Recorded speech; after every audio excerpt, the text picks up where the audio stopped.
Lo dijo en la primera hora.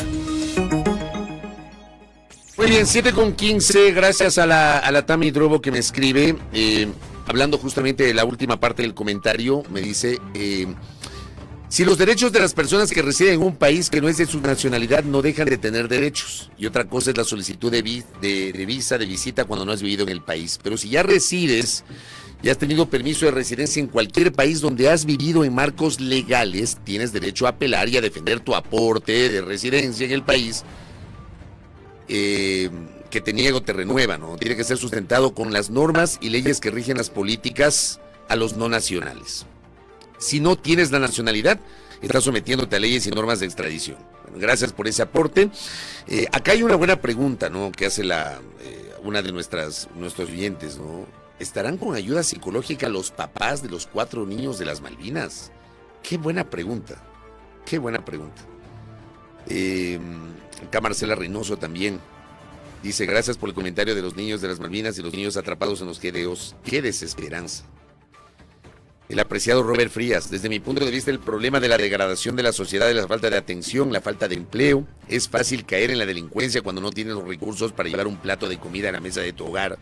Y los niños crecen en esa desesperación e imitan el comportamiento de los mayores. Pero para los candidatos, algunos, la pena de muerte, la cadena perpetua y hay que hacerles imputables a los menores, en lugar de entender la situación social que estamos viviendo. Pero bueno, ¿qué nos deja 3 días después el debate? Mucho se ha hablado que más que el debate propiamente dicho, eso dicen algunos analistas, el postdebate, la conversación que te genera el postdebate es lo que termina marcando la visibilidad de uno o la invisibilidad de otro. 3 días después, ¿ya hay o ya se diluyó el postdebate o todavía existe el postdebate? Le quiero preguntar, y con eso arranco la entrevista con Antonio Tramontana.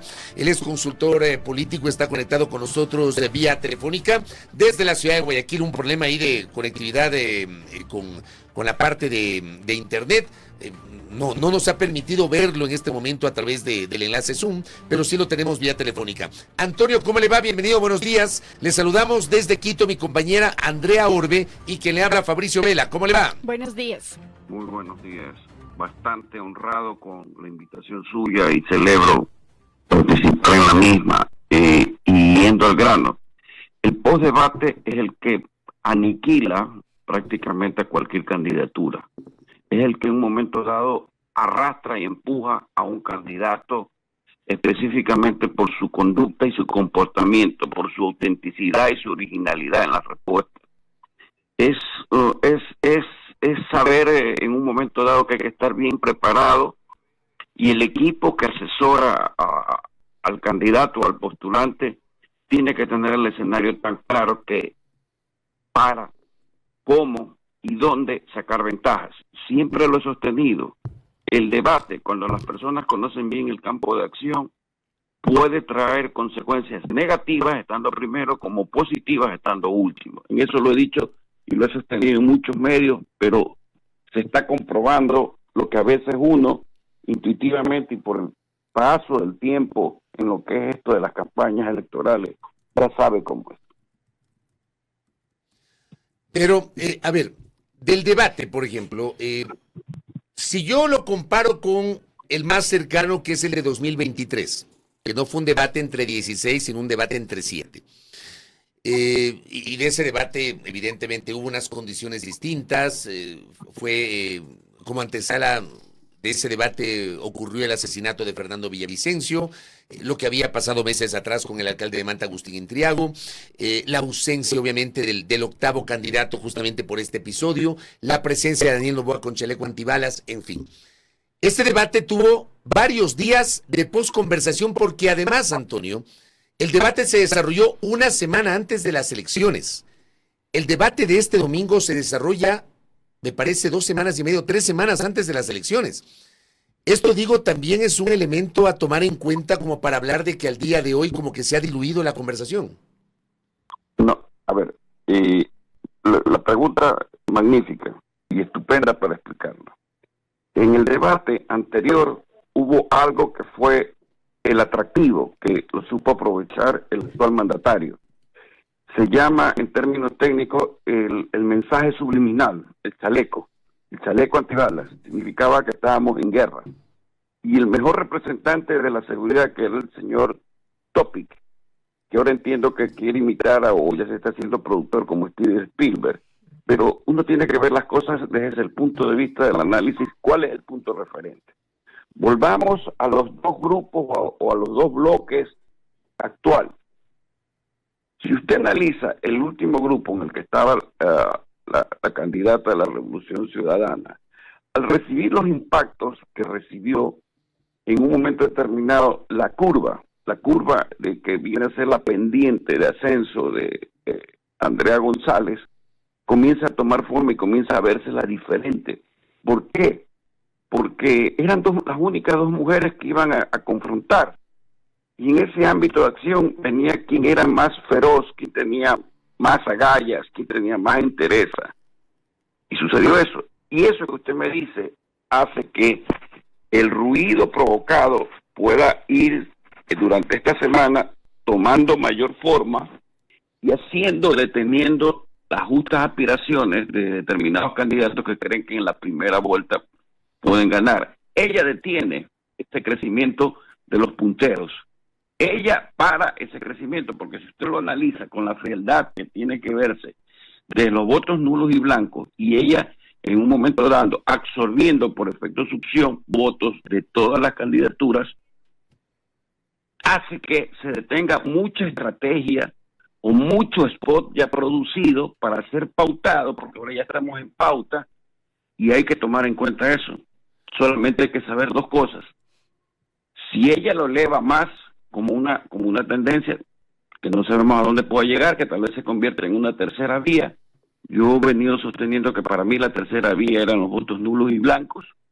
Entonces, vamos a ver justamente el hecho que numéricamente, bajo las estadísticas, bajo lo que se llama la encuesta, lo profesional y lo técnico, esto que usted me plantea tiene una razón y obedece a verdades justamente de hechos que se dan en estos escenarios. Antonio, buenos días, le saluda Andrea Orbe.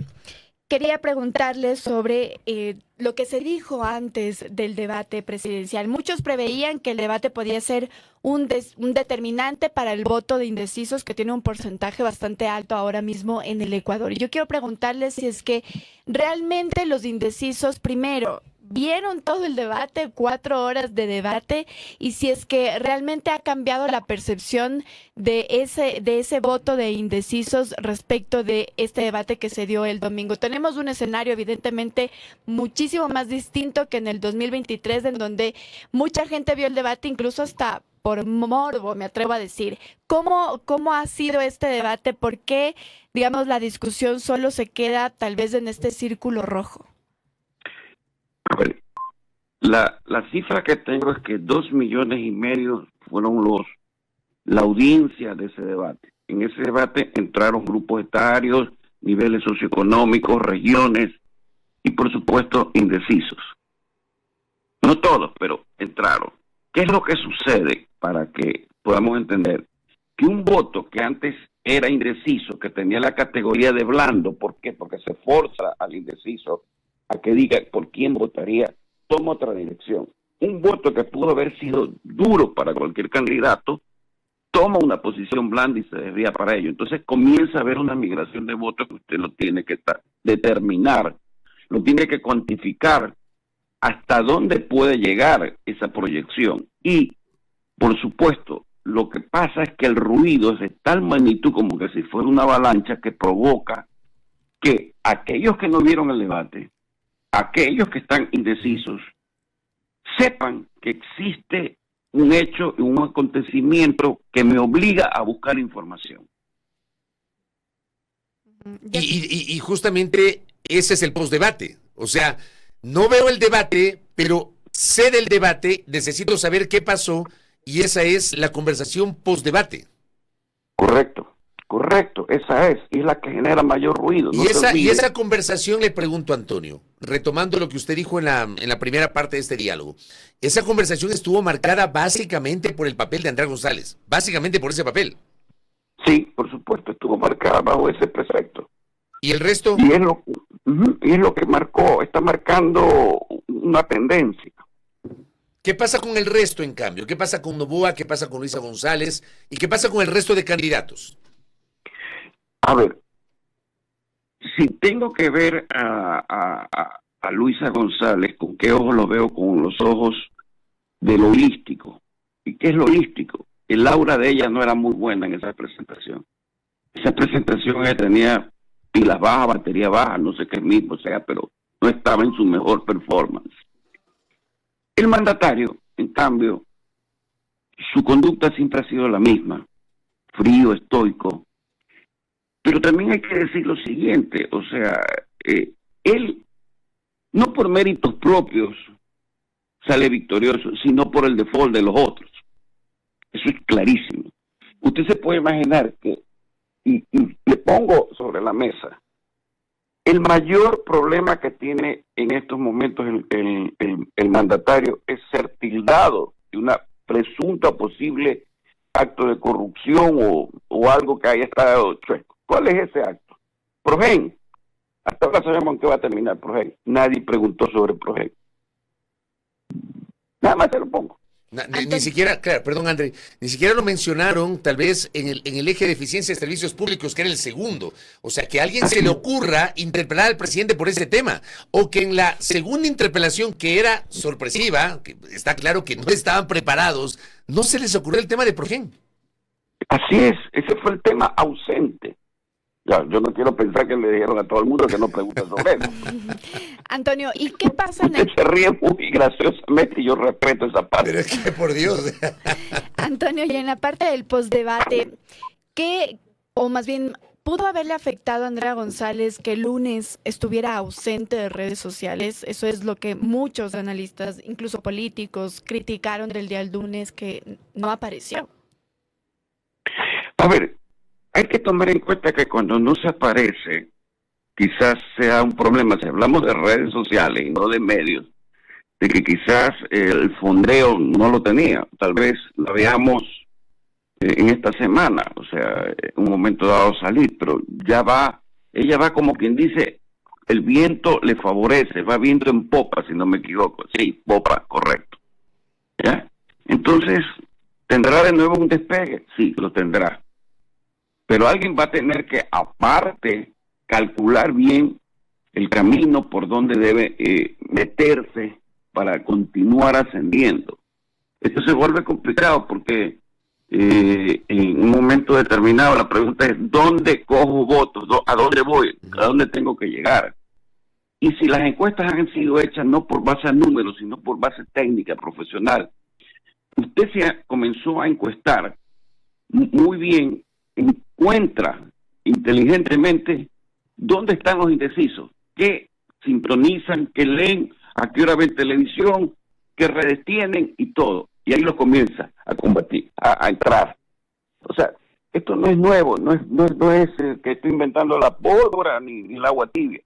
Entonces ya en este momento la línea de lo que es convicción, que es la línea terminal, usted tiene que ser sumamente técnico, muy profesional para llegar a ese indeciso, saber dónde está, cómo piensa. Antonio, hace unos días escuchaba a otro analista político, Antonio Ricaurte. Él decía, el debate ni el postdebate no sirven. No hay, digamos, estadísticas que muestren que el debate y el postdebate acumulan votos de un lado u otro lado. ¿Usted, respecto de esa visión, qué opina? O sea, él no estuvo cuando el actual mandatario tuvo la confrontación del debate. O sea, él no estuvo en el Ecuador. Porque si no, quiere decir que tiene miopía. Dice él que concluyeron otros panoramas, otros escenarios, otras cosas para lo que ocurrió con Daniel Noboa. Claro, pero ¿cuál fue el escenario? Postdebate. Ahí fue postdebate, tuvo el chaleco. El chaleco es un mensaje subliminal. Claro. Pero fue postdebate. Entonces, tal vez yo estoy equivocado, que puede que sea así. Pero el postdebate fue ese. Oigan, oigan, claro, sí, yo por eso lo mencionaba en el tema del postdebate, el tema del chaleco justamente generó mucha conversación. Ahora, en el tema de Andrea González, que usted ha citado, termina siendo la que generó en un primer momento una mayor conversación en el postdebate que luego se diluyó el lunes. Yo le pregunto si esto se diluye básicamente por la presencia de Noboa en el Capitolio. O sea, yo sentí, le doy mi percepción y me gustaría conocer su criterio, que hacia el mediodía del lunes cualquier conversación posterior al debate se diluyó porque la conversación estuvo marcada por la presencia del presidente en el Capitolio. No sé si esto fue una estrategia o los astros se le cruzaron al presidente, pero resulta que coincidió esto y se diluyó la conversación postdebate, Antonio, por eso. Lo acaba de decir perfectamente, los astros se alinearon a favor de él y eso prácticamente hizo que ese postdebate no tuviera tanta fuerza. Ahora, también hay que reconocer que en un momento determinado no sabemos con qué recursos cuenta a Andrea González para haber incentivado y haber equiparado ese efecto contra el efecto de ella. Lo que sucede es que el efecto de la presencia en el cambio de mando del actual presidente norteamericano solo se ocupa un día. El ruido de ella puede ser de 2 o 3 días. Esa es la diferencia. Y aquí. ¿Hasta cuándo cree usted? ¿Sí, Antonio? Sí. ¿Hace cuánto qué? Sí, ¿hasta cuándo cree usted que puede durar este efecto del postdebate? ¿Hasta cuándo le podría servir a Andrea González? Hasta el día de hoy. Y no para extenderlo, sino para levantar una tendencia de ella. Y eso lo sabremos únicamente cuando tengamos tal vez las primeras encuestas después del debate. Acuérdese de algo que no sé si todavía se puedan dar cifras o yo. No, todavía se puede dar. Se prohíbe hasta a partir de los 10 días anteriores a la elección. Todavía se puede dar. Si ella, sin hacer mucha cosa, se eleva su votación de donde la tiene y aparece con 5 puntos, en un momento dado, desde el punto de partida hasta los 5 puntos, marca una diferencia abismal. Que lo único que tiene que ver es si continúa a la siguiente 3 días con su vida, ya es otra cosa. Pero ese quiebre de abajo hacia arriba es lo que hay que medir exactamente hasta dónde se puede estirar eso de ahí. Antonio, ¿y por qué hasta el día de hoy nada más? Porque hasta el día de hoy sería lo apropiado. Y le voy a decir por qué, porque esto ya no sale justamente en redes, ya va a lo que se llama el boca a boca. Cuando uno estuvo en campañas anteriores, había un efecto que se llamaba Radio Bemba. ¿Cuál era el efecto de Radio Bemba?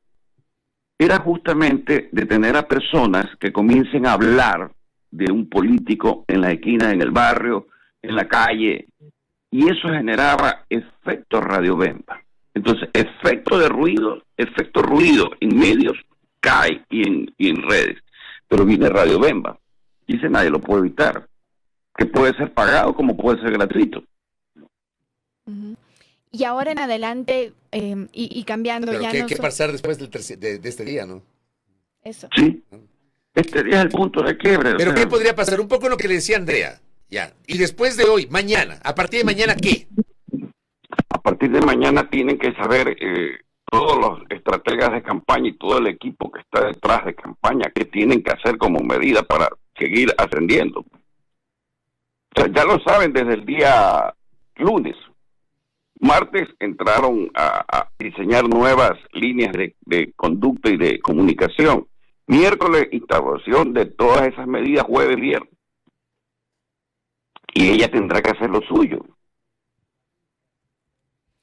Antonio Tramontana, ¿usted considera, y le pregunto porque le he escuchado a usted un poco reflexionar sobre esto, a usted, a Andrés Seminario y a otros consultores, ¿usted considera que esta estrategia de Andrea González, porque Andrea González, y hablamos de Andrea González porque claro, ella al final del día, guste o no guste, se convirtió en el elemento diferenciador del debate, y de ella se ha conversado después del debate. Ella va con una estrategia directa de atacar a Luisa González y de presentarse como una postura completamente anticorreísta.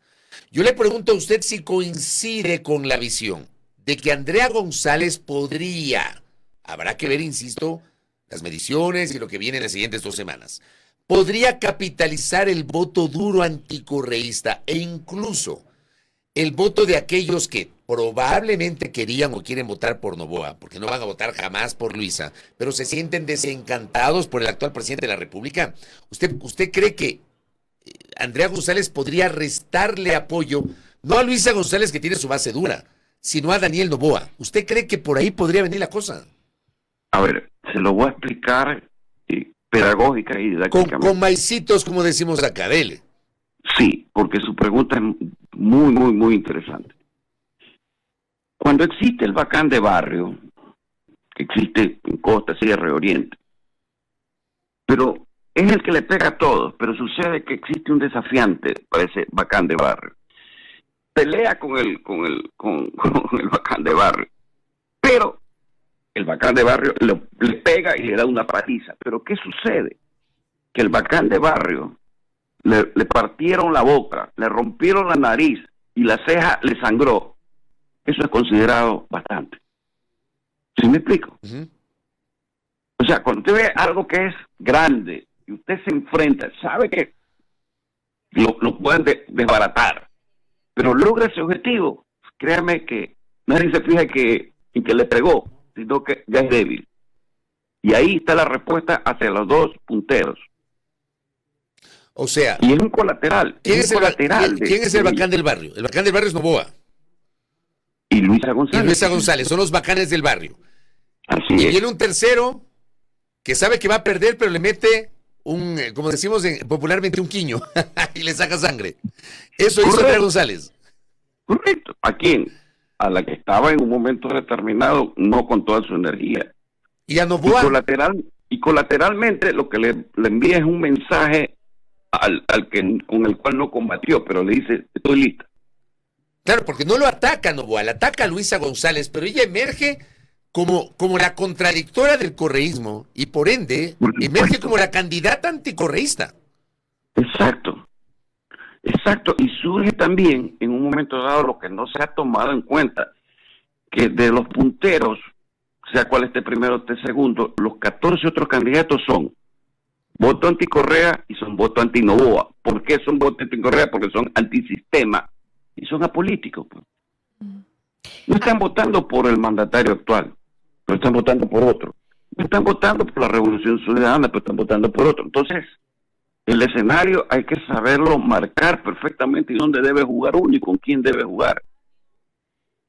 Antonio, a Andrea González se la sigue vinculando con Fernando Villavicencio. Y esta pregunta se la hago porque hay un análisis también en redes sociales que dice que los votantes que no estaban de acuerdo con Fernando Villavicencio tampoco estaban de acuerdo, más bien los votantes de Fernando Villavicencio no estaban de acuerdo con Noboa, pero tampoco están de acuerdo con el correísmo. Si se la vincula de alguna manera aún en el imaginario a Andrea González con Fernando Villavicencio, es decir, que esos votos no serían tampoco tan anticorreístas. Es decir, y nuevamente le insisto en la pregunta de Fabricio, ¿podría Andrea González quitar el voto duro o el voto que en algún momento fue de Noboa? Se lo he respondido y se lo voy a ampliar, o sea, para que le puedan entender que es interesante. Ese voto de Andrea González que en un momento determinado ella tiene algo que se llama una causa. Su causa lo sigue arrastrando, que es el efecto de la muerte atroz, el asesinato del señor Villavicencio. Descargó todo eso. Pero no debemos dejar de notar lo que no está dicho y lo que se tiene que trazar en la cancha. Ella tuvo un entrenamiento en medios, ella era parte de un panel, era parte del panel con el señor Rodolfo Vaquerizo RPT, y era parte de un panel en una radio de Guayaquil donde interviene el señor Mauricio Salén, el ingeniero Mauricio Salén. Cuando usted está en medios, cuando usted hace entrevistas, cuando usted recibe, repregunta, ataca, respuesta, como quiera llamárselo, usted tiene un entrenamiento y una agilidad mental, la cual sabe cómo debe decir las cosas. Eso es ella. Ese es el logro de ella.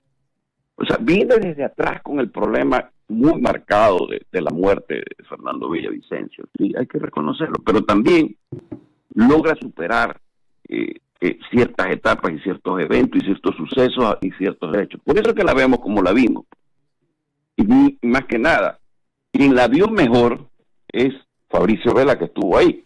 Claro, por eso digo. Quien la vio mejor. Oiga, Antonio, para ir cerrando, acá tengo un mensaje de un oyente. Jaime le envió un abrazo que me escribe. El problema, dice Andrea González, es que la estrategia, cuarto de guerra, operador, que la estratega, cuarto de guerra, operador y ejecutor es ella. No tiene equipo estratégico para la campaña. Ella hizo lo suyo, dice, pero finalmente no se ve el post-debate por eso justamente. ¿Usted cree que no tiene equipo Andrea González? No he llegado a saber quién es su equipo. Todavía no lo he llegado a saber. Y considero que el señor que sostiene eso tenga tal vez mucha razón. Pero a veces no tiene usted el equipo, pero nace con un talento. Pues. Y eso es un poco lo que estamos viendo en este momento. Correcto, Antonio. Gracias por estos aportes para la conversación post-debate y usted nos ha tratado de explicar justamente su visión en torno a lo que ha significado este ejercicio del pasado domingo y lo que nos ha dejado. Le envío un abrazo, Antonio, a la distancia. Buenos días, Un doctor. abrazo también fraterno y tengo las mejores referencias de usted, Fabricio, gracias a una amiga común que tenemos que es doña Verónica Sevilla, vive a cargo del metro. Cómo no. Muchas gracias. Muy referencia de ella. Muy gentil. Le envío un abrazo, Antonio. Gracias. A la distancia. Gracias. Antonio Tramontana, que ha estado con nosotros. Por cierto, no pudo conectarse por Zoom por un problema de internet en su domicilio. Por eso se conectó con nosotros vía telefónica. Algunos estaban planteando justamente que por qué no prende la cámara. Estaba por teléfono justamente por aquello. Bueno. Primera plana. Todas las noticias, todas las voces.